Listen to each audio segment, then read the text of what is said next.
Take our lead, let's help you make your mark. Our goal is your satisfaction. Let us show you the way. A perfect tooth whitening solution. Take 1 tablespoon of baking soda and 2 tablespoons of hydrogen peroxide.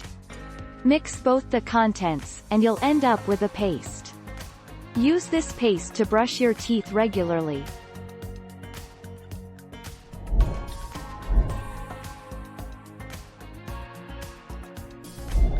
Let's help you make your mark. Here are 6 simple ways you can naturally whiten your teeth.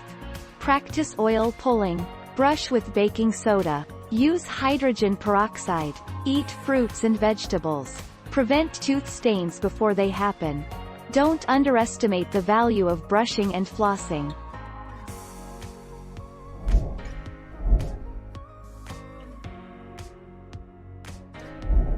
Let's help you make your mark.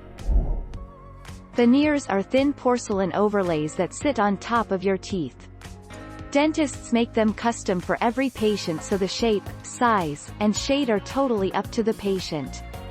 In order for veneers to fit over the teeth, dentists have to shave off a very small part of the natural enamel. This is called prepping. 13 September 2019. Thank you for watching. Please subscribe and hit the bell notification.